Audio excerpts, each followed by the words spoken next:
They really are dropping like flies. It's like one after another, after another, after another. I mean, there's a total implosion going on at NBC News. I expect ABC is next, to be followed by CBS. A total remake of the media. It's all happening in real time, and you are right here with me for it. It's kind of good, right? I mean, we got Joy Reid out there sobbing, literally sobbing today, saying my show had value, or maybe it didn't. Maybe it didn't have any value at all, other than to you and your divisive cronies.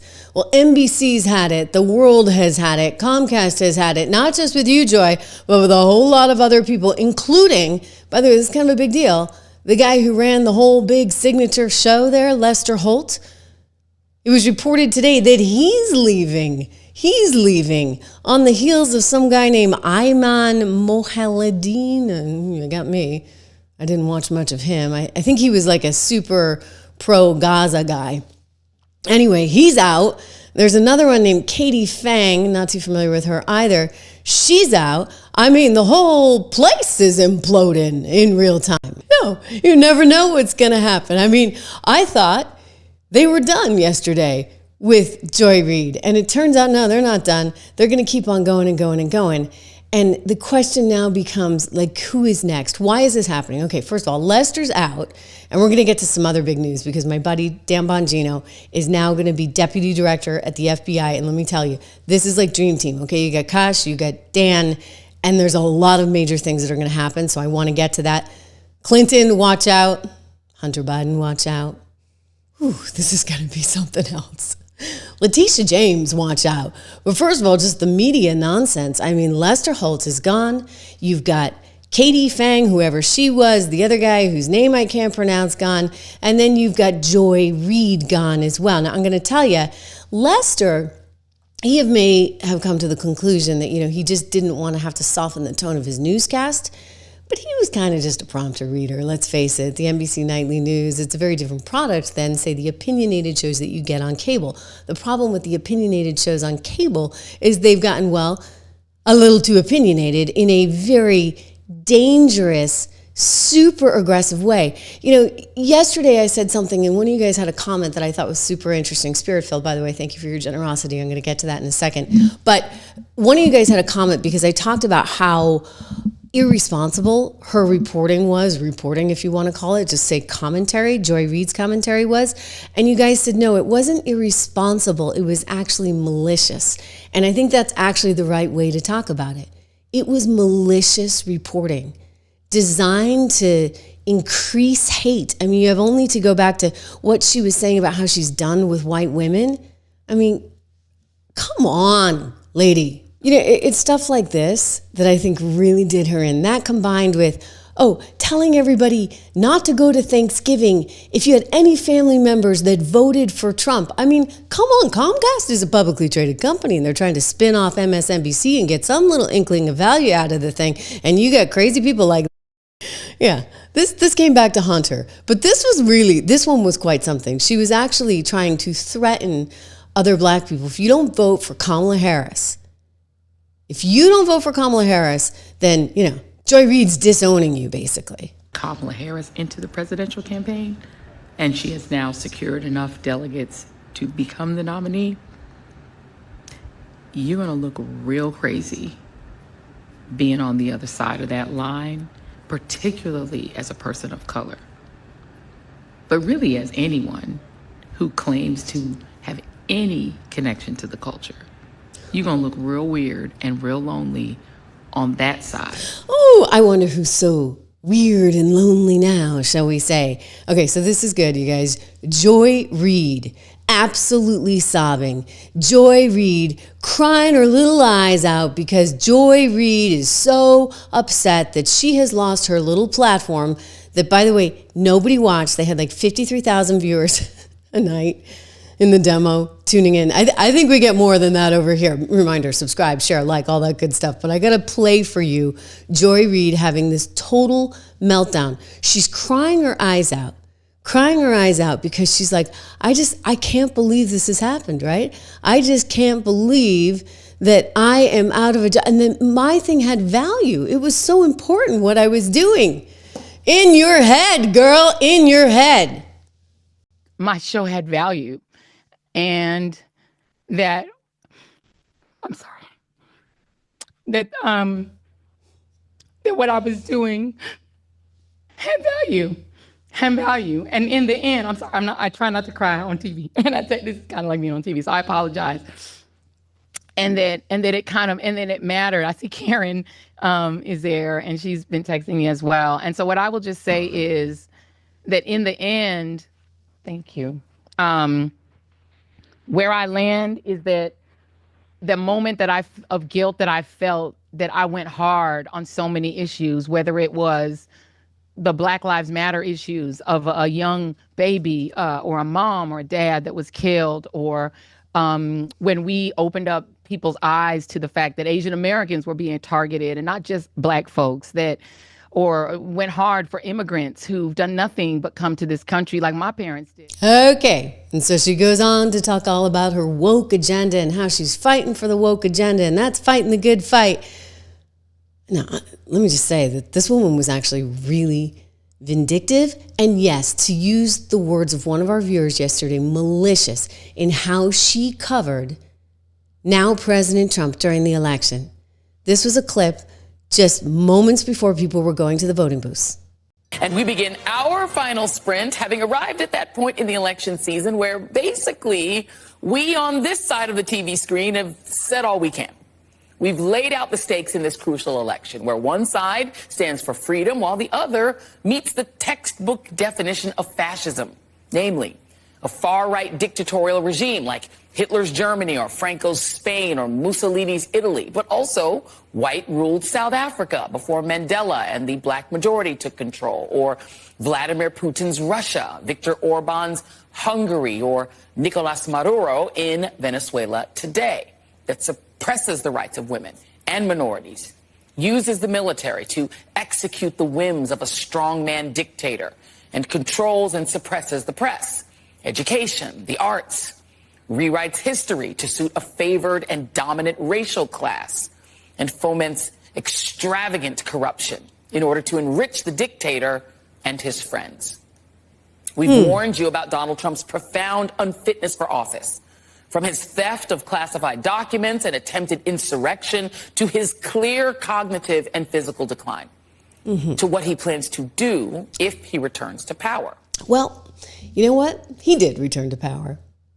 And you completely lost all your power. How's that for sweet justice? Oh my gosh, this woman, unbelievable, unbelievable. I mean, and by the way, I got more for you. Because the night of the election, you should have seen Rachel Maddow. You should have seen Joy Reid. You should have seen all of them. We're going to play it, okay? We have to play it because MSNBC, they're not done. They got to go after more people because you got to clean house and actually fix this thing for real. I want to say hello, Mr. Morrison. Welcome. He's a new team member here on the Trish Regan Show. We appreciate you joining that little team. We occasionally, we do little things that are just for team members, so you get access to all that good stuff. Speaking of access to good stuff, 76research.com. That's my financial research company. I started with a dear friend who's absolutely brilliant. He's been picking stocks for 20 years and doing an amazing job at it, running billions of dollars. And now we have him at 76 Research, co-founder of the company with me. Look at these numbers. I mean, it's really, I believe in what's happening in terms of the growth that's coming for America. I believe in the economic policy of this administration, so I'm super excited about it. I want you to have a chance to be part of this excitement. Go look at the model portfolios. We have American Resilience, which is all about growth. We have Inflation Protection, which is, protecting what you have. We have the Income Builder, which is for anybody who wants to retire one day, you got to be able to live off of something, right? And so one of the things that we have actually in the Income Builder portfolio, Inflation Protection as well, is gold. And gold has just been on a tear. As you know, I had the CEO of American Heart for Gold, one of our show sponsors actually on the program the other day, Max Baker, and we were talking about the reasons for it. Part of it's because emerging market countries all around the world are saying, hey, I'm not so sure I'm feeling so good about U.S. Treasury bonds, and so they're buying gold instead. So it's their diversification. I mean, we don't necessarily love it, right, as the U.S., but it's a diversification move for them away from the U.S. I like it because, well, you know, when the you-know-what hits the fan, God forbid it ever would, gold is something that keeps its value. I also like it because it's a great hedge on inflation, and even with everything that the president is doing to try and bring down inflation, I still worry about it. So with that in mind, give him a ring, or actually just go to trishlovesgold.com today. trishlovesgold.com. You can get up to $15,000 in free silver. Like my silver dress, right? $15,000. Maybe Elon will give me a trip to Mars with this outfit, shall we say. It's kind of futuristic, right? Up to $15,000 in free silver. 1-844-495-1115 is the number. You can text my name, Trish, to 65532 for more information about the qualifying offers that would get the $15,000 in free silver. Again, text Trish to 65532. But I'm telling you, you go back, okay, in history. And remember what we're dealing with right now. They're all out. Like the NBC Nightly News anchor, he's out. I'm not sure really what was going on there. I have a feeling Joy Reid was just insufferable and very difficult to deal with. And they're hoping that Simona Sanders, who's going to replace her, and some others are going to be a little bit easier. I don't know. But here she is again, sobbing because the day has come. My show had value, and that, I'm sorry, that what I was doing had value. And in the end, I'm sorry, I try not to cry on TV. And I say this is kind of like being on TV, so I apologize.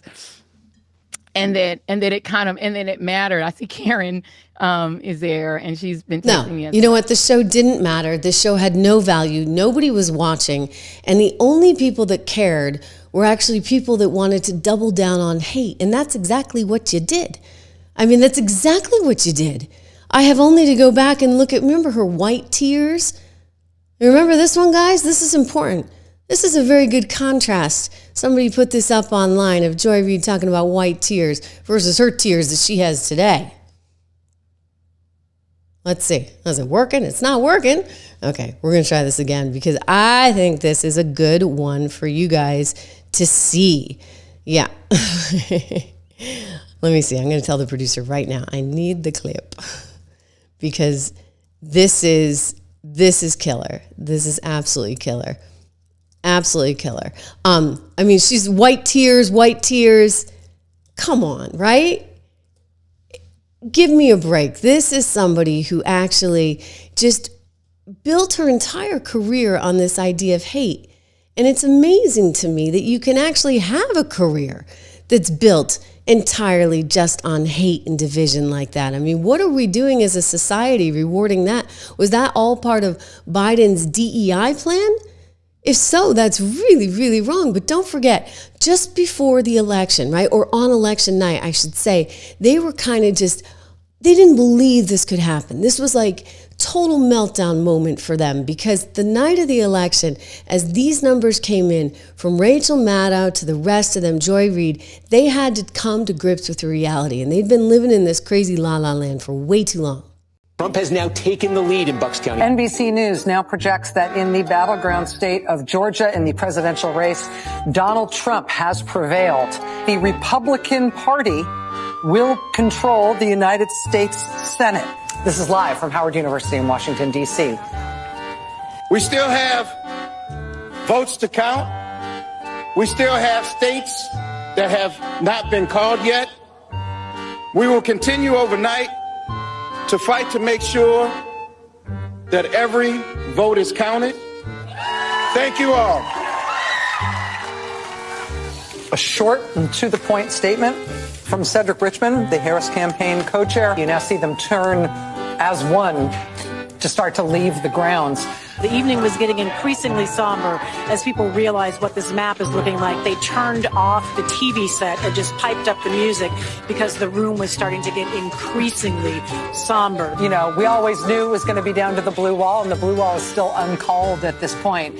But it sounds like the Harris campaign is sort of keeping things tight in terms of whether or not they're going to string people along into thinking this is going to happen. What they went to that venue tonight hoping to see and witness was a historic election of Kamala Harris to the presidency, was the end of the Trump era as they knew it. And so we don't know the outcome yet, but that is not what they are receiving, and they are being told to go home and wait till tomorrow. And nothing that was true yesterday about how flawlessly this campaign was run is not true now. I mean, this really was an historic, flawlessly run campaign. Queen Latifah never endorses anyone. She came out and endorsed. You know, I mean, she had every prominent celebrity voice. She had the Swifties. She had the Beehive. Like, you could not have run a better campaign. In Western Europe and in the... Sorry, I'm still getting over a cold. So I have to be careful about laughing too hard. But I'm sorry, that was really funny. She's saying, oh, what a brilliant campaign. Well, you know, if it was such a well-run campaign, let me just tell you, you would have won. But it was a terrible campaign. And I'm sorry, Queen Latifah, her endorsement means zilch to the rest of America because Queen Latifah doesn't live in real America. Queen Latifah isn't worried about the price of eggs. In fact, the more that campaign doubled down on their woke Hollywood celebrities, from Queen Latifah to Beyonce to Oprah, who, by the way, was paid, according to the New York Times, $2 million to sit down and do that interview that nobody watched on YouTube with Kamala Harris. I mean, that's wild. But, you know, why were they so invested? You've got to ask them, by the way. Dan Bongino, Kash Patel, they're going to get to the bottom of this. Elon is already looking at all of this. He's figured out that USAID was actually selling a pro-Biden, pro-woke, insane agenda. I mean, the trans stuff alone, it's really bonkers. But anyway, they were spending hordes of money to the tune of $50 million to the New York Times, $8.2 million going to Politico. And before somebody says, oh, that's fake news. No, it's not fake news. You know why? Politico came up with a $10,000 a year subscription that they would give to government employees. Nobody needs a $10,000 a year Politico subscription. I mean, maybe a Bloomberg terminal subscription. Definitely not a Politico one. That was what you call a pass-through, okay? So they can wink, wink, nod, nod. Nobody uses the thing, but they can collect $8.2 million off of the whole shebang. Listen, David Sachs is all over this. He's our new crypto czar. I've played this soundbite for you guys before, but I want you to hear it again because it's really well said. It's nuts. I mean, even the BBC, 8% of their income was coming from good old USAID. Okay, so we knew the U.S. government runs a $2 trillion deficit every year. We're in debt almost $40 trillion. And we also knew that anytime anyone tries to cut anything in Washington, the whole city screams bloody murder. Okay, so the question is just why? Well, now we know. The money is all going to them. It's like round tripping to them. New York Times, getting paid. Politico, getting paid. Bill Kristol, perennial warmonger, getting paid. Ukraine, getting paid. Like 11 out of 12 publications, Ukraine, getting paid. Incredible. Viktor Orban, who's the prime minister of Hungary, was saying that he's very popular in Hungary. His political opposition, funded by USAID. In Poland, the left-wing political opposition funded by USAID, and on and on and on it goes. BBC. You wonder why everyone in the UK. Paid. So yeah. Like I couldn't believe the BBC's getting paid. Every left-wing organization in the world seems to be getting paid by this slush fund at USAID, which disperses about $50 billion a year. That's $1 billion a week. That's actually a lot of money. And so it makes you wonder. You know, the left in general tries to portray itself as a movement of the people, that it's grassroots. This is the exact opposite. This is AstroTurf. This is basically money coming from the top down out of Washington to fund all of these groups, maybe not even in the United States, like all over the world. So it makes you wonder, what is the real level of local support for these left-wing policies all over the world? Zilch, okay?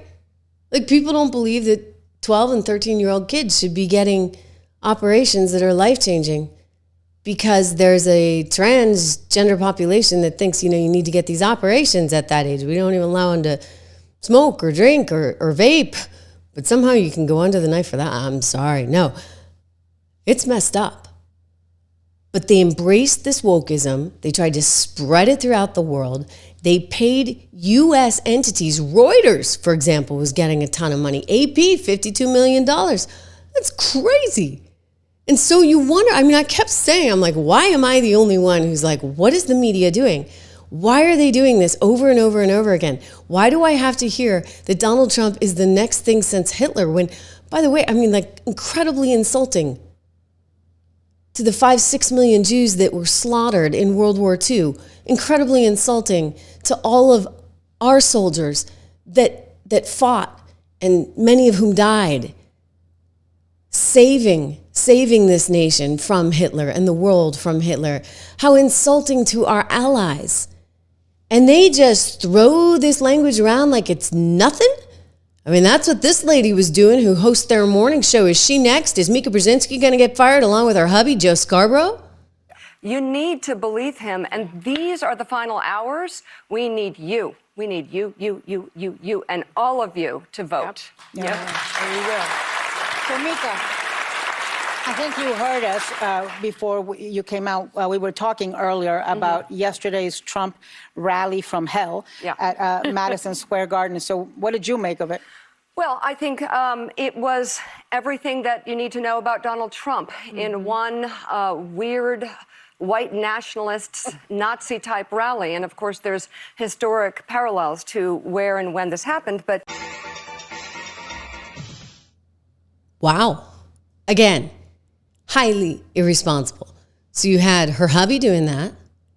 I played you a lot of those sound bites before. You had Joy Reid doing that. You had Rachel Maddow doing that. You had Lawrence O'Donnell doing that. So they're firing all these people. They're getting rid of Lester Holt. I actually never heard Lester do that. Lester was much more of a clean shop. I think that one is sort of like Lester's kind of had it and he wants out because, he doesn't want anybody messing with his scripts. I don't know. I don't know what was going on with the Lester thing, but they got rid of these other people that are, really, really left and really, really liberal. And there seems to be this cleansing, but unless you actually cleanse, I think all of them, you're going to continue to have problems. Donald Trump weighing in on this today, and this was kind of funny. He's taking aim at the guy who runs the whole place, and that would be none other than Brian Roberts, who runs Comcast. Comcast is the parent company of NBC Universal, of course, which owns NBC and MSNBC. So he said Brian Roberts, lowlife chairman of Comcast, not Comcast. Brian Roberts, the owner of ratings challenged NBC and MSDNC, you got it, has finally gotten the nerve up to fire one of the most, or the least talented people in all of television, the mentally obnoxious, racist Joy Reid. Based on her ratings, which were virtually non-existent, she should have been canned long ago, along with everyone else who works there. Also thrown out, Alex Wagner. I forgot to mention her. Alex Wagner, the sub on the seriously failing Rachel Maddow show. Rachel rarely shows up because she knows there's nobody watching. And she also knows that she's got less television persona than virtually anyone on television except perhaps Joy Reid. Then there's, of course, the low IQ con man, Al Sharpton. Oh, he's another one, right? That got the $500,000 right before he sat down with Kamala Harris for that MSNBC interview. What are these people doing? They're running quite a shop, for goodness sakes. The low IQ con man, Al Sharpton, who has perhaps the lowest TV ratings in the history of television. What is he doing to Brian Roberts to stay on the air? This whole corrupt operation is nothing more than an illegal arm of the Democrat Party. They should be forced to pay vast sums of money for the damage they have done to our country. Fake news is an unpardonable sin. So he's got no use for this network. Of course, he also was calling them a threat to democracy in the wake of the NBC Universal lawsuit settlement. Just unbelievable. But I played for you that little clip of Mika, and you know that Mika couldn't stand Donald Trump, nor could her husband stand Donald Trump. And yet I think these two know which way the wind blows. I mean, while Joy's doubling down and telling everybody not to go to Thanksgiving dinner, look what they ran off and did. For the past week, Joe and I have heard from so many people, from political leaders to regular citizens, deeply dismayed by several of President-elect Trump's cabinet selections, and they are scared. Last Thursday, we expressed our own concerns on this broadcast and even said we would appreciate the opportunity to speak with the president-elect himself. On Friday, we were given the opportunity to do just that. Joe and I went to Mar-a-Lago to meet personally with President-elect Trump. It was the first time we have seen him in 7 years. Now, we talked about a lot of issues, including abortion, mass deportation, threats of political retribution against political opponents, and media outlets. We talked about that a good bit. And it's going to come as no surprise to anybody who watches this show, has watched it over the past year or over the past decade, that we didn't see eye to eye on a lot of issues, and we told him so. What we did agree on was to restart communications. My father often spoke with world leaders with whom he and the United States profoundly disagreed. That's a task shared by reporters and commentators alike. We had not spoken to President Trump since March of 2020, other than a personal call Joe made to Trump on the morning after the attempt on his life in Butler, Pennsylvania. In this meeting, President Trump was cheerful, he was upbeat, he seemed interested in finding common ground with Democrats on some of the most divisive issues. And for those asking why we would go speak to the president-elect during such fraught times, especially between us, I guess I would ask back, why wouldn't we? 5 years of political warfare has deeply divided Washington and the country. We have been as clear as we know how in expressing our deep concerns about President Trump's actions and words in the coarsening of public debate. But for nearly 80 million Americans, election denialism, public trials, and January 6th were not as important as the issues that moved them to send Donald Trump back to the White House with their vote. Joe and I realize it's time to do something different. And that starts with not only talking about Donald Trump, but also talking with him. Boom!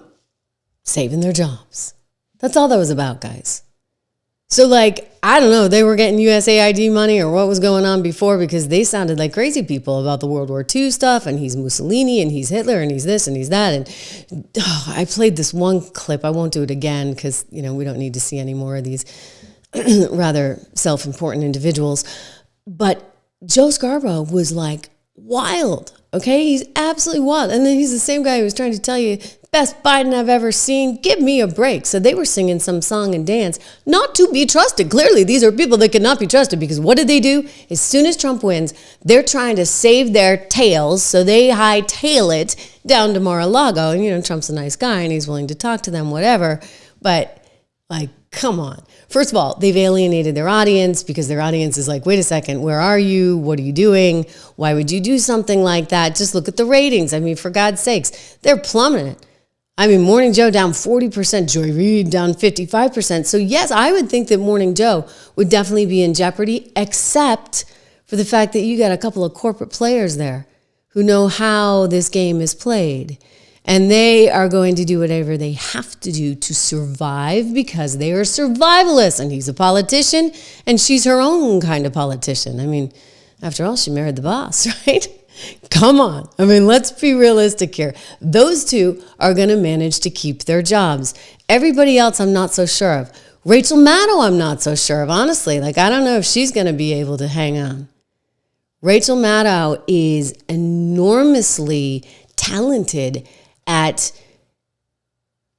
creating a narrative out of nothing that's crazy conspiratorial. Like, I remember during the Russia stuff, watching her and being like, and they think that we're, those of us on the right, out there because we don't actually believe this nonsense. And she's like, night after night after night, bated breath. Oh my gosh. And remember Trump's taxes. She was going to get her hands on Trump's taxes. I mean, she was trying to create this, this sort of dialogue with the viewer that would make them have to come back because she was going to have these little drips and drabs of a crazy story. So I will give her this. She's talented. Okay. She's talented at what she does. She's a talented conspiratorial con artist. All right, that's Rachel Maddow. She's not delivering the news. She's delivering some kind of conspiracy. And she's good at doing it. So does she stay? She may. She also, and I've got specific intel on this because I've talked to the bosses at NBC before, she's easier than others to work with, meaning she works well with management. My hunch is that Joy Reid was just a disaster on every single level, right? Like, and just nobody wanted to be around her. Nobody could take her anymore. And so they were like, we're sorry, hun, you're done. The other two on the morning show, they kind of know how to play ball. They're more political. They're running down to Mar-a-Lago. And then Rachel is somebody that they feel like they can work with. So maybe she's okay. Maybe Lawrence O'Donnell's okay and that they can work with him. Al Sharpton, I don't know. I think that Trump hit the nail on the head. It's like, what does he got on Brian Roberts, right? What does Al Sharpton got? Because man, oh man, he really doesn't belong on television, period. Definitely not. Anyway, they're all gone. They're starting a new show with this Simona Sanders and Michael Steele and Alicia Menendez. And this is all courtesy of the new person who's running it, Rebecca Cutler. I don't know much about her. I assume she's cut from a similar cloth as some of these other libs, but she's not willing to put up with Joy's crapola, as we would say, right? Just no more of it. I will say that as they spin off into this spinco and they clean house and they try and get rid of some of the more toxic personalities, it's just what you would call good business. It makes sense. But I think that there's going to be some more digging to be done, not just around the media, but around some politicians specifically, right? Like Adam Schiff, Hillary Clinton, Hunter Biden, Joe Biden's son. And I'm really psyched because Joe Biden's going to be in trouble. Hunter Biden's going to be in trouble. Clinton's going to be in trouble because my friend Dan Bongino is going to the FBI. This is amazing news, you guys. Dan, I don't know if you've ever caught his podcast. He's got a great show. I've known him for many, many years. He's salt of the earth. He is just a wonderful person. He has built an enormous following on that podcast, sort of single-handedly. It's just amazing what he's created. And he is a true patriot. I mean that, a true patriot. And I'm telling you, he's given up a lot. I mean, I was sort of surprised because he's got a big show with a really, really big following. But he's heading straight to the FBI. So he's going to be joining Kash Patel at the FBI as his deputy. And this is important. We'll talk about it. It's important for Kash to have somebody he can trust. And you can trust, anybody can trust Dan. Let me tell you, Dan is enormously trustworthy, a wonderful person, and he's going to do an amazing job. Here he is on his own program this morning talking about it. Again, regarding the show, folks, going forward, I will tell you how we're going to wind my portion of the show down. And I'm just going to leave you with this before I get to some other content. And we've got a couple more. We've got some shows for you lined up. So I actually put a show together, even though this has been harder than I thought. Yeah, it's hard for him. It's taken him a minute. It's all real, you guys. Totally real. I didn't plan on this. I didn't plan on a lot of things. But I want you to know it is the honor of my lifetime. And I hope I'm making a plea to you all personally. I hope you're not angry or upset at me for making this decision. I knew it was the right thing to do, but there is a big cost, and I understand that. There's a chance when the mission's over that you guys all disappear and go somewhere else. I'm not going to lie to you, it's been on my mind for a long time. Yeah. I hope not. I love you guys, but this is a mission I can't say no to. Yeah. He's such a good guy, you guys. He's going to be great. I know it's hard for him because You know, he does this show every single day. He didn't even take a vacation for the first 2 years. Sorry, guys. I'm so proud of him. And I know he's going to kill it. And you know what? The audience will be there. I know if you guys watch him now, you're going to watch him when he comes back. He's going to come back bigger than ever. I said to him this morning, I am so happy that you're going there because it makes me feel good as an American that Dan Bongino is going to be there by Kash's side. You know, it's hard because like everybody wants to take Kash down. You know, the knives are out and you need somebody who can help be your eyes and ears and cut through the BS. And you don't want a repeat, shall we say, of what Trump went through in 2016. And that's the danger you run. Like Kash Patel goes into the FBI, all the FBI agents flip out and make his life HELL, much like they did in 2016 for Donald Trump. So in order to get real stuff accomplished, you got to have real people in there and you got to have people you trust. And Dan is one of those guys. So it's just amazing news. I'm so thrilled for Dan. I'm thrilled for Kash. I'm thrilled for America, which is exactly what I said to Dan this morning. I mean, it's so, so good. You know who may not be so thrilled with this? Dun-dun-dun, Hillary Clinton. You know, Dan used to actually be her Secret Service detail. Yeah, that's an old photo of Dan Bongino back in the day when she was Secretary of State. I think there's some investigations that need to happen. And I'm going to go back to Russia. Because let's not forget, everyone, they tried to convince America that the Russians had video evidence, a tape of Donald Trump, I'm not going to say it, okay, doing really, really inappropriate things in a hotel room in Moscow. The whole thing was made up. But they used this in order to get a FISA warrant so that they could tap Carter Page, who was working for Donald Trump's campaign there in Trump Tower, and learn everything that the campaign was doing, all under this false pretense that somehow Donald Trump was a Russian asset. But that was all built on a whole stack of lies. It was opposition research. So what had gone down was way back in the day, apparently some never-Trumpers commissioned some opposition research. And they went to Christopher Steele, who's an ex-Russia spy. He's like, you know, British spy on Russia and used to run like the bureau there in Moscow. And they figured, okay, well, maybe he can drum up some stuff. But they weren't able to come up with anything. So they just started making it up. And then it turned out that those never-Trumpers, maybe they turned around, they decided they liked Trump, and so there was this fiction out there on the marketplace that nobody was picking up. So they took it to Hillary Clinton's campaign.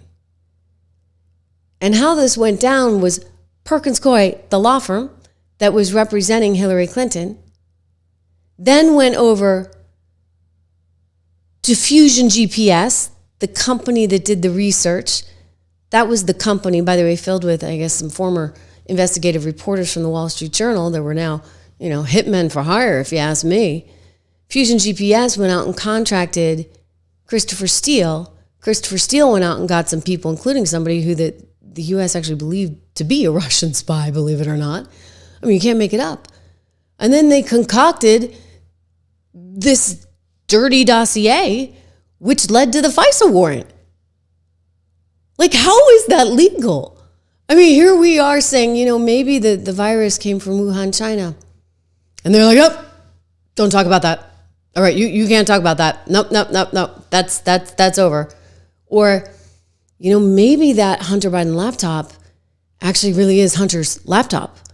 Oh, New York Post, you lose your Twitter account. Off with your head, right? Like, they were shutting stuff down left and right. But somehow this thing got oxygen. So Dan knows this inside and out. He knows every little last angle. And he's going to get to the bottom of that. So Hillary Clinton, watch out. I would also recommend that Hillary Clinton watch out for other reasons, which I'm going to get to. But first, think about what it did to the country, for goodness sakes. I mean, how much did we have to hear about how he wasn't really the president? Hillary should have been the president. The Russians stole the election. The Russians, Russia. Enough, right? Trump didn't actually win the election in 2016. He lost the election, and he was put in office because the Russians interfered. Trump knows he's an illegitimate president. The president-elect, although legally elected, is not legitimate. I don't see the president-elect as a legitimate president. You said you believe that Russia's interference altered the outcome of the election. I do. We have a president who, if in fact it is proven, has been assisted by the Russians and may in fact not be a legitimate president. The one thing that Trump is fearful of when it comes to his being president is that finally we will see how illegitimate his victory actually was. I have an objection. I object to the 15 votes from the state of North Carolina. I object because people are horrified. He's an illegitimate president. Do you believe Trump is illegitimate president? What I believe is that there's no question that the outcome of this election was affected by the Russian interference. There absolutely is a cloud of illegitimacy. So that legitimacy is in question, yes. So that was a very tainted election. And in that sense, it's illegitimate. That's what they tried to do. Okay, so now Donald Trump is coming back in and he's like, okay, we're not going there again. This is a whole different ball game. It's a whole different scene. And he's got Kash Patel and Dan Bongino heading up the FBI. And guess what? They're not only going to look at Russia, but Dan Bongino is very familiar, as is Kash, with something called CGI, Clinton Global Initiative. Peter Schweitzer did a ton of reporting on this. He actually came out with a book called Clinton Kash, and it alleges that there was this pay-to-play scheme in which CGI, the Clinton Foundation, was created to go around the world and help all these emerging market countries. But in exchange, these emerging market countries who had zillionaires in them, well, zillionaires, you know what I mean, billionaires, millionaires, whatever, they had to pay sort of a fee for entry.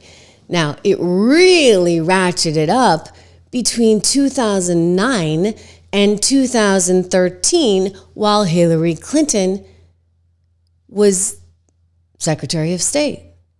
Now, think about this. It shouldn't have happened, right? Because didn't Obama have all these rules? He was so annoyed. It's why Hunter Biden apparently never registered as a foreign lobbyist, even though he was getting money from Romania and from Ukraine and from China and anywhere else he could. Because Obama was like, no, I don't want anybody's family doing this. But there was a special exception made for the Clinton Global Initiative, CGI. Now, as a reporter, I would go to these things, all right? And I interviewed Clinton at one of them, and I was always struck by the number of, say, random, like, Nigerian billionaires getting their picture with Bill Clinton. I worked at Bloomberg Television at the time, and then they'd be like, hey, we want you to have this Nigerian billionaire on television. And I'm like, nobody understands what he says. Like, we're going to need subtitles or something. No, nobody cared. Nobody cared. Because I suspect, and I don't know this for sure, but there was some kind of thing going on, right? You pay into the foundation has this relationship with certain media, and then all of a sudden, you get your picture. This guy in particular had his picture in the New York Times with Clinton, and then you get to go on television and do this, that, and the other. So this is what, again, I have no proof, and Peter's been criticized for this reporting, I'll tell you that, but he's alleging that they were giving favorable treatment. It goes on to talk about the Uranium One deal. So Uranium One, a lot of the uranium was coming from the U.S., and they had operations in the U.S., and there was this Russian company, Rosatom, that wanted to buy it. And so in order for that merger to go through, it would have to go through something called CFIUS, which is the organization, the Committee on Foreign Investment in the United States, that would sign off on something like this. And so CFIUS can be kind of tough, right? CFIUS can be kind of tough. And it's not always easy to get things through CFIUS. So what's interesting here is that the guy who ran this Uranium One company, Frank Giustra, I'm not saying that right, he was actually a major donor to the Clinton Foundation. I mean, he had given like $100 million to CGI-related initiatives. And so the fear was, or at least according to Peter's reporting, that this was somehow influencing the approval process. Now, the administration would say, no, it's a big committee, lots of people, it's not just Hillary. And so, no, it couldn't possibly have influenced things. There was another case in Kazakhstan.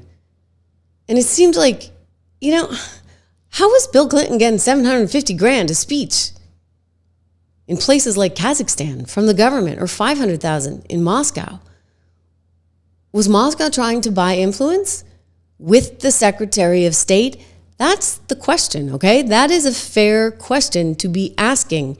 And none of this was really fairly addressed ever. And I think with Dan and Kash in there, a lot of this is going to get looked at.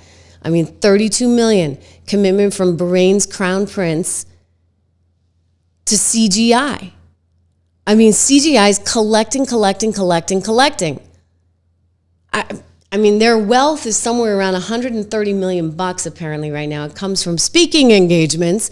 Apparently, they don't draw a salary from CGI. But here's the thing.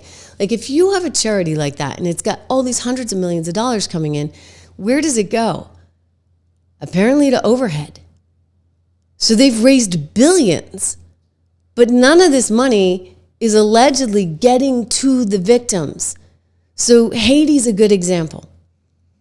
Haiti, I mean, even the guy who was running Haiti at the time said that the people that needed the money were not actually getting the money. In fact, something like 10% of the funds that had been raised for Haiti actually made it. This is Charles Ortel, alleged that the money didn't reach the intended recipients. Only about 10% of the funds reportedly went to Haitian organizations, and the rest were funneled to foreign contractors or went to foundation overhead. This was after the 2010 earthquake. So what was going on? And is this in any way similar to what Hunter Biden was doing? I mean, it's like a big scale version of what Hunter Biden was doing, but she's Secretary of State. Like, why would she be? I mean, I know we can investigate the server thing and whatever. I mean, that is not as interesting to me as this, because I want to know where the money is. The money trail is everything. You know me, I'm a business reporter, right? Quick shout out for our 76 research, because look at those portfolios. They've all been doing so well. American Resilience, Inflation Protection, Income Builder portfolios. Go check them out there at 76research.com. I would say Hunter Biden needs to watch out. Hunter Biden could face a lot of trouble now that Dan Bongino and Kash Patel are in the seat. And why would that be? Oh, let's say Burisma. So Burisma is a now defunct natural gas company that hired Hunter Biden when Hunter Biden's dad was vice president of the United States in charge of Ukraine policy. And he was getting paid somewhere around $80K a month, which is outrageous. Like, there's no board job in the world to be on the board of this Burisma energy company. He, by the way, didn't know anything about energy, but somehow was getting these gigs. I mean, he had one in China, he had one in Ukraine, he had one in Romania. I mean, give me a break. So what was that about other than access? I read a piece in the New York Times recently, another one in the LA Times, that said, well, that was just sort of par for the course, that this actually happens all the time. A lot of emerging market countries feel like if they hire a family member, they'll get better access, they'll get better treatment, they'll have more of a direct connection to the US. Scary, right? Well, Obama, to his credit, and you know I don't credit Obama with like anything, to his credit said, no, we're not going to have family members doing this. So in Hunter's case, he never registered as a foreign lobbyist, despite collecting $80K a month from Burisma. Well, what you should know is that there was a prosecutor that was investigating Burisma because Burisma was doing all kinds of funny things, and that's all since come out. But Burisma didn't like that this prosecutor was investigating them. So they spoke to Hunter, reportedly, and allegedly Hunter went to Daddy. And then Daddy, well, he did this. Watch. He admits it. This is a speech or something, a seminar he's giving at the Council on Foreign Relations with Richard Haas a few years back, talking with so much pride about how he got rid of that Ukrainian prosecutor, the allegedly corrupt Ukrainian prosecutor. Corrupt according to who? According to Burisma? Or loan guarantees. And I went over the 12th, 13th time to Kyiv, and I was supposed to announce that there was another $1 billion loan guarantee. And I had gotten a commitment from Poroshenko and from Yatsenyuk that they would take action against the state prosecutor, and they didn't. So they said they were walking out to press conference. I said, no, I'm not going to, we're not going to give you the $1 billion. They said, you have no authority. You're not the president. The president said. I said, call him. I said, I'm telling you, you're not getting the $1 billion. I said, you're not getting the $1 billion. I'm going to be leaving here. And I think it was, 6 hours? I looked at it, I said, I'm leaving in 6 hours. If the prosecutor's not fired, you're not getting the money. Well, son of a bitch. Got fired. And they put in place someone who was solid at the time. Well, there's still, they made some genuine, substantial changes institutionally and. He's trying to brag and say, I got rid of the corrupt prosecutor. But when you peel back all the layers now and you look at what was really going on, Burisma wanted that prosecutor gone. And I've played for you guys in the past. It's in Ukrainian, so we have to translate it. But that particular prosecutor has come forward and said he believes that he lost his job because he was looking into Burisma. And Hunter did make a phone call to Daddy, and then poof, what do you know, he's gone. So I think that Kash and Dan have a lot to work with. And I'm telling you, like, Dan he's like straight and narrow. He's a Boy Scout. So he's going to look at this and he doesn't care like who's involved. And if there are bad people whose heads are going to roll, he doesn't care. Like, there's no bias there. He just wants to do what's right. And if you want to do what's right, you've got to weed out this corruption. You cannot have this kind of corruption in a system. Then you think about what the heck were we doing with Ukraine and this whole war, and like, you know, all these hundreds of millions of dollars that were spent. And it turns out, you know, you get the deputy defense director in Ukraine and the head of defense in Ukraine siphoning off money, going and moving to Dubai. We can't account for everything. Zelensky can't account for everything. It's our money.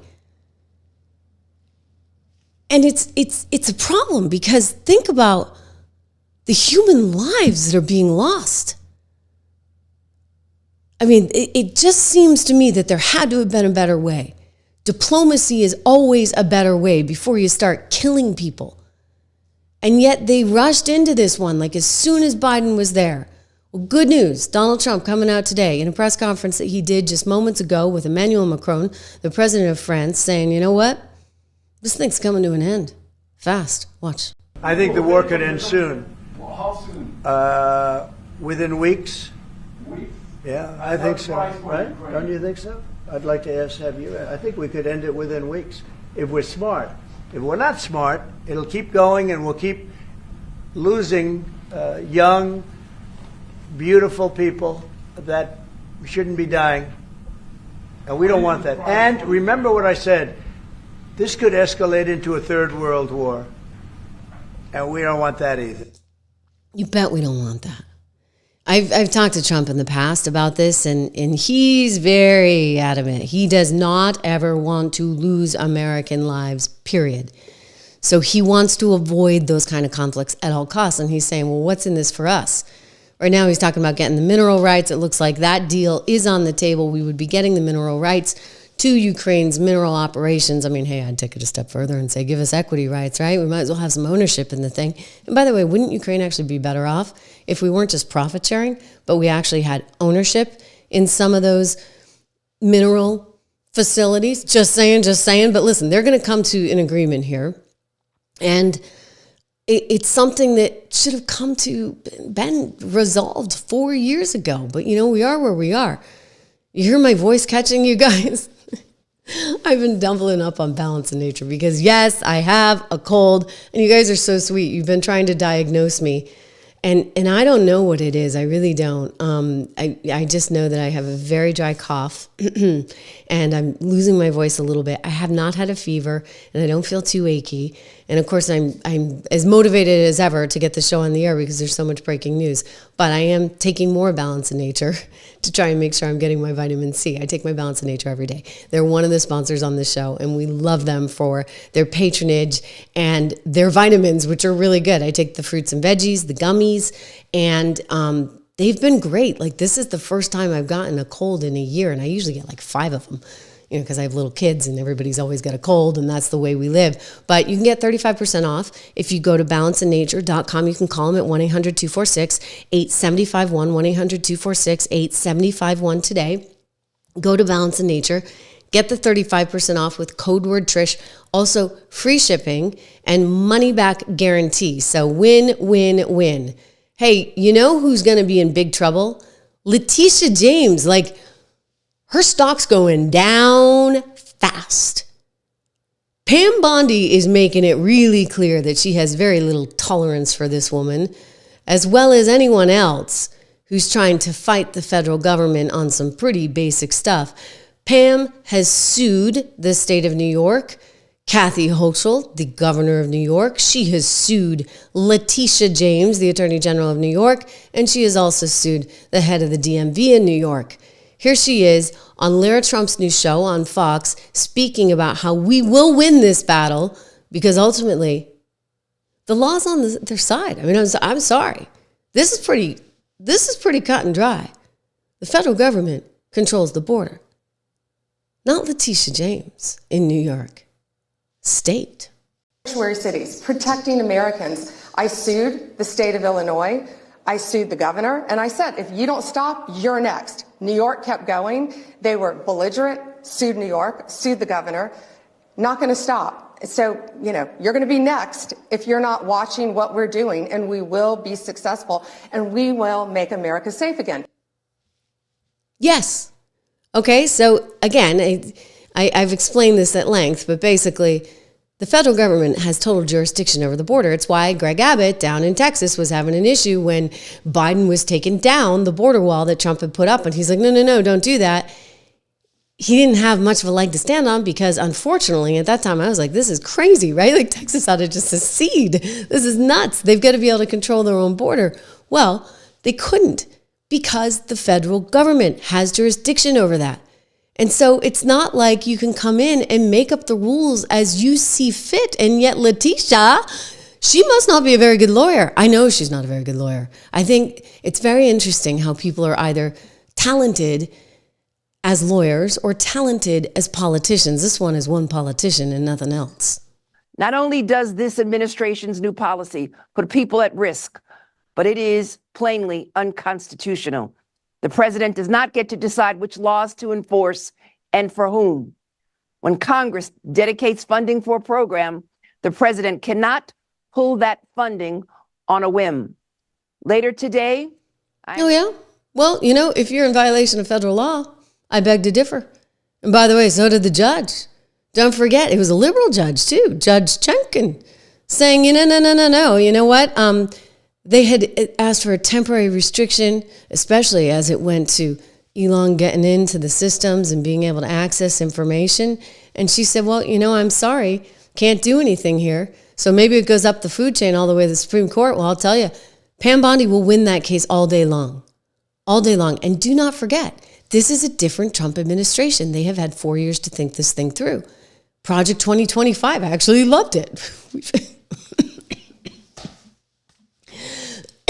I told you I cannot laugh that hard because it catches my voice, but I loved it. In fact, we've talked about Project 2025 on this show, and there was this hysteria about Project 2025, and I'm like, what are you talking about? They got a bunch of really good ideas. And so I think that they've spent a lot of time studying the policy and studying the law. Stephen Miller is brilliant, and he's head of public policy now, deputy policy chief, or whatever you want to call it at the White House. You got some smart people that have had 4 years to think this one through. Letitia's like, oh, we're ready for him. Well, let me tell you, honey bunny, you're not.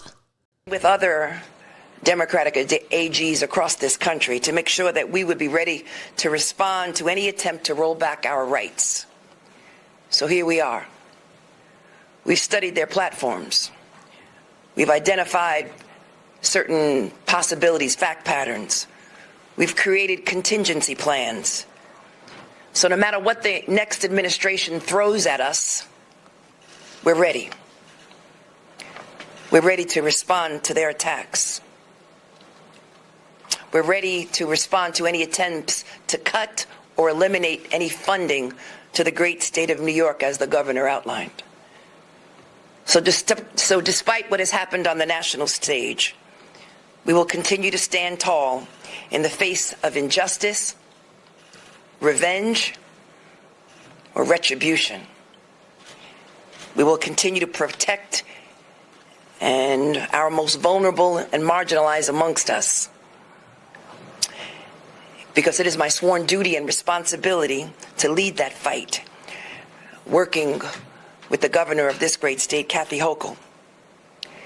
This is not the time to be fearful, New York, but faithful and steadfast, knowing that I, as the Attorney General, along with my entire team, we are guardians of the law, and we are prepared, my friends, to fight back. Thank you. Aww. And then she was asking for campaign donations, right? She's a bad person.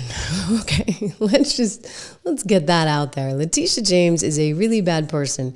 And we know that because Letitia James went after Donald Trump for something that never, ever, ever should have been even an issue. He borrowed money from Deutsche Bank to build some properties. He used Mar-a-Lago as collateral. He said Mar-a-Lago was worth whatever he thought it was worth. Deutsche Bank said, yeah, we agree. We'll lend you the money and we'll use Mar-a-Lago as the collateral. He paid them back every single dime. Everybody made money. Nobody was unhappy. There were no victims. But Letitia James decided to sue anyway because she somehow thought that Trump's valuation on Mar-a-Lago was more than she would have given it. She thought it was worth $18 million. I mean, it makes 56 a year, but Letitia didn't go to school for math. She barely went to school for law. So she doesn't know how to add 2 plus 2, frankly, and she came up with this idea that it was only worth $18 million, and she sued him, and she got some crazy judge who, by the way, was just as political as her to go along with it, and the next thing you know, they're hitting him with a nearly $500 million, $500 million with a B, fine. And they're like, if you can't pay it, we're taking your assets. We're taking Trump Tower. We're taking this. We're taking that. I mean, she was just dying to get her hands on this stuff. That is what you call a rabid, malicious, I'm using that word, you guys, instead of irresponsible, but she's highly irresponsible as well, a rabid prosecutor who wanted only one thing, to take Trump down. How do we have a system that functions if you're going to have AGs or DAs going after people just because they don't like them, because they're a political enemy? That's got to stop, because I'm telling you, we are no better than a third world country. If that's where we're heading, then we have real problems. And I'll tell you, Pam Bondi, she gets it. She knows just exactly what Letitia was up to the entire time, and she has no respect for it, because don't forget, as Letitia went voraciously after Donald Trump so that she could try and bankrupt him, the city was freaking falling apart. I mean, the city's a mess. New York City, I used to live there. I lived my entire adult life there, except for a brief 5 years in what I like to call Sucks Francisco, because it really sucked. And that was 20 years ago, okay? So, it really sucks now. Oh, yeah. Anyway, New York City, I'm so glad I'm not there. Anytime I have to go there, I'm like, it's bad now. Well, Pam knows exactly how bad a person, all right? I'm going to actually go there. She's a bad person, Letitia. I think in New York, to specifically talk about New York and to talk about Attorney General Letitia James, instead of sitting in a courtroom going after Donald Trump on bogus civil fraud cases, she should be out on the streets of New York with all of law enforcement. She's the chief law enforcement officer in New York. She should be out there condemning this, stopping this, calling for the arrest of these people who are vandalizing police cars. There are cameras all over New York City. They can catch these people. Look what Mayor Giuliani did to clean up New York, Manhattan, when he was mayor. She could be out there in the entire state and at all these college campuses saying, if you don't stop this, we will arrest you and we will charge you. That's exactly where I would be. And that's where she should be. And it makes me so mad because all of these Jewish students are at peril right now. Just what you said. And, I don't know if these students who are praising Gaza, if it's just ignorance on their part, right, what they're doing, if they don't understand. But if you have the chief law enforcement officer, meaning Tish James, out there condemning it, saying this has got to stop, we've got to protect our Jewish students as well as the Muslim students, say that, then it would stop. But nothing is happening to stop this. And people get away with crimes when they know they can. Look at that vandalism right now that you're showing up on your screen. That's horrific for our law enforcement officers. And that's why it is disgraceful. And that's why members of the NYPD are retiring and leaving in mass, because they're not being supported by the chief law enforcement officer. So Pam clearly has no love lost for Letitia. Letitia didn't do her duties. Instead, she just pursued Trump. It was all about Trump, Trump, Trump, Trump, Trump, Trump, Trump. That's all she could do. And then she was fundraising off of it. I mean, it's really actually pretty gross as that city continued to deteriorate. So things are changing. I'm thinking about even, for example, all those people that got fired over at MSNBC. One of them, I can't say his name, Ayman Mohaledin, he was actually on the side of the protesters there, right? So he was like, and I think that that's coming back to haunt him in a big way, as it should. Don't forget, Claudine Gay, president of Harvard, done. President of UPenn, done. President of MIT, done. All of these women that were perfectly fine with all of these protests going on. So many of you, I'm watching the chat, are asking about The View. We're going to talk about The View. We got to talk about The View because I do think that The View is actually next. We also have to talk about the Philadelphia Eagles because the Philadelphia Eagles may or may not be going to the White House. You see, the Philadelphia Eagles, they have a lot of things stacked against them. They did win the Super Bowl, so they got that going for them. But consider who their mayor is. She can't spell Philly. E-L-G-L-E-S, Eagles! Again. Let's go Birds! Let me hear you all say E-L-G-L-E-S, Eagles! Let's go Birds! Let me hear you all right. So, it's Philly. That's the Philadelphia mayor, who clearly does not know how to spell the word Eagles. Unbelievable. Anyway, they're kind of in this controversy right now because it came out that they may not be wanting to go to the White House. They won the Super Bowl, and so traditionally you go and you meet with the president in the Oval Office. It's kind of a big honor. And according to some sources, this story got reported recently after they won the Super Bowl. They said they were not going to go, that it was somehow like a, quote, massive no. The story first came out, actually, I believe, in the Philadelphia Sun. Here we go. They plan to snub the invitation at the White House. That's according to sources at the U.S. Sun that spoke to the Eagles. Wow. Okay, well, what a bunch of losers, right? You're gonna turn down an invitation to the White House because you don't like Trump? Whatever happened to patriotism? I'll tell you, who needs them, right? Like, we don't need them. Like, don't invite them to the White House if that's their attitude. Forget about it. They got disinvited once before because they refused to stand for the national anthem. They got a whole thing going on. Roger Goodell can't quite get a handle on this. While the president's saying no more DEI, Roger Goodell, who's the commissioner of the NFL, he's like, no, we're not getting rid of DEI. We're all about DEI. DEI is great. So I'm like, okay, if it's that great, when are we going to see an Asian woman as a linebacker playing in the NFL? Because if you actually believe in DEI, well, then that's what you'd be doing, right, Roger? Doesn't quite add up, right? So it's this whole controversy. They're not going to go. Maybe they'll go. The newest, latest, and greatest, this was the story, right? Just a couple of weeks ago, they weren't going to go. But now things may be thawing. They did have I told you that, they got canceled before. Here's the newest story in Politico today. The White House says Eagles have not rejected the Super Bowl celebration invitation. They have not rejected it. Although technically, according to my sources, the invitation has not gone out. So there's no invitation, and thus they have nothing to reject. They did, once before, lose their invitation to the White House, and that was because they wouldn't stand for the national anthem, the wonderful national anthem, which I am very proud to sing and have played this for some of you guys before.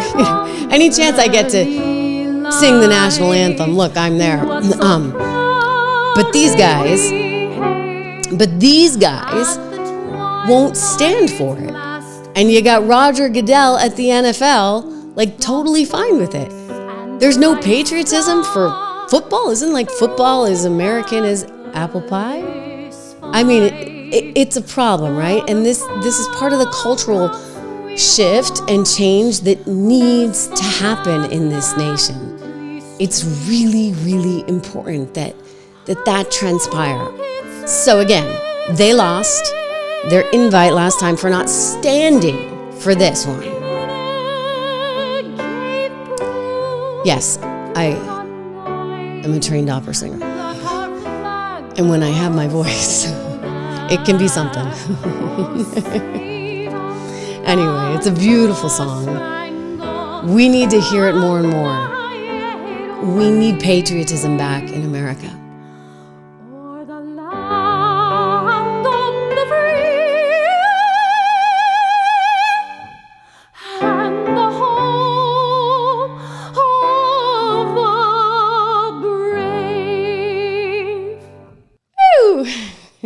That was fun.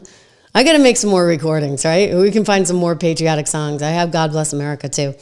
We'll play that another day. But my point just is, these guys kind of need to get it with the program. You know what? You wouldn't have the opportunity that you have. You wouldn't be making millions of dollars as a football player if it weren't for the great United States of America. So for God's sakes, accept the invitation to the White House.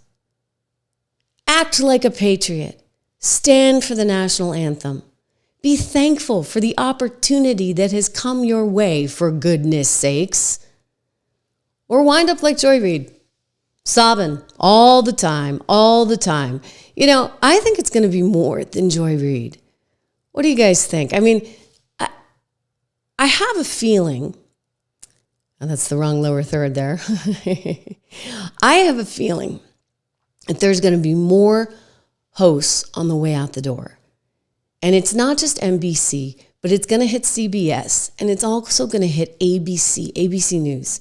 And there's one show in particular called The View. You know, Whoopi Goldberg has been very reluctant to talk lately. Have you noticed that? She just doesn't really want to talk much anymore. She doesn't really say what she's thinking. She's kind of leaving it up to other people. And maybe that's because she's in contract negotiations. I do think this is interesting. They have a new commercial out for The View that's going to air on the weekend. Like, for those of you that can't get enough, you can watch it on the weekend too. Online, streaming. Actually, they've kind of figured out that streaming is the be-all, end-all. And so she's conspicuously absent from this little commercial. Get this, people. Now we're streaming every weekend right to you. With an all-new show, an all-new View, special for the weekends. Now you can catch The View 7 days a week. I wonder if you can handle it. It's the Weekend View. The Weekend View. It's the Weekend View. Streaming on ABC News Live, wherever you stream. Take a little time to enjoy the Weekend View. See you on the weekend! Now streaming Saturday and Sunday mornings on ABC News Live, wherever you stream. The Weekend View, minus Whoopi. Apparently, she's lost some of her producers. So that's like bad sign number one, right? Apparently, morale is really, really low there because they're firing people at The View. So that's like sign number two.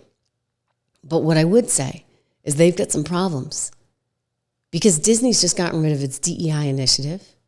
Disney's in trouble with the FCC. Brendan Carr, who now runs the FCC for Donald Trump, has already sent Bob Iger, the CEO of Disney, a letter saying, hey, nobody trusts your programming from ABC News. And it's in part because of this crazy lady. And I you know what? I'm just going to say she's a little off with some of the things that we've heard. I mean, what did she say? He's going to lock up gay people? That was one of her winners. And then, you got her going after Elon Musk's little kid. I mean, this was bonkers. She and Joy ganging up on a kid because of his name. So yesterday, Elon Musk took his son X to a press conference. I did not name the child. And I don't want to hear any more mess about our names, okay? Okay? Oh. Anywho, he took little X. Funny.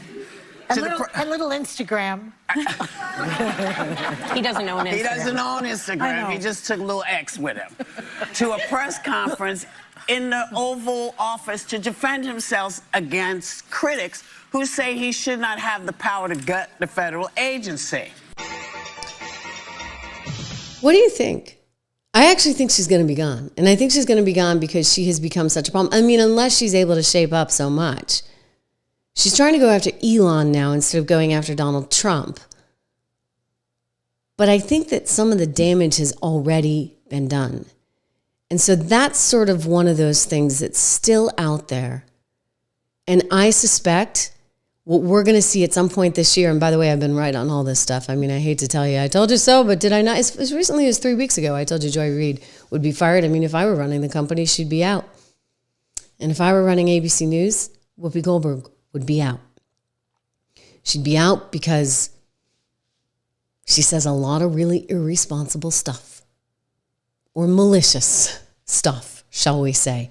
Joy Behar, I think she knows she might be out. She put her house up for sale in Sag Harbor for $10.5 million. Letitia ought to look into that one, right? Look, real estate is whatever somebody's going to pay for it. That's why Letitia has no business inserting herself in between Deutsche Bank and Donald Trump to begin with. And I'm still getting annoyed because we don't have the Court of Appeals decision on that. You know the Court of Appeals in New York. I've played you some of their sound. They think the whole case is bogus. So where is the ruling? We need that ruling. And we need Whoopi Goldberg gone, okay? Like, she's not doing the country any favors whatsoever. And whatever she's paid, it's far too much. It is great to have you guys here. Really, really. Oh, George Stephanopoulos as well. He's going to be out. Mark my words. He's going to be out as well. It is really good to have you guys here. Make sure you subscribe, share, like. Tell your friends about it. I mean, we're like approaching 600,000 subs. This is just us together. This is a fully organic operation. Fully organic operation. Before I go, I got to give one more shout out for our friends at American Heart for Gold. Let me see if I can get this phone number up again for you because I wanted to show you. Well, I'll just give you the information. It's trishlovesgold.com. trishlovesgold.com. There we go. I found it. trishlovesgold.com. And you can get up to $15,000 in free silver. Text Trish to 65532. Call them at 1-844-495-1115. Lots of reasons to be interested in gold right now. I know it's really rallied, but I still like it. I still do. Like anytime it goes below 2,800 an ounce, I'm like, okay, I'm in. I really, really do like it. And then the other thing, my other advice for you is to make sure that if you have not yet gone to 76research.com, use code word dollar, sign up for this, or look at those model portfolios because there's an opportunity here for you. And I created this specifically for you. This is not an ad that I'm doing. This is just my company. It's $1 a month and it's a money back guarantee. So $1 a month for the first 2 months, then it goes to $9.95. But you know what? If you don't like it, you're out. So 76research.com, use code word dollar, and I will be back with you here again tomorrow for more news. This is quite a moment in history. I'll see you then.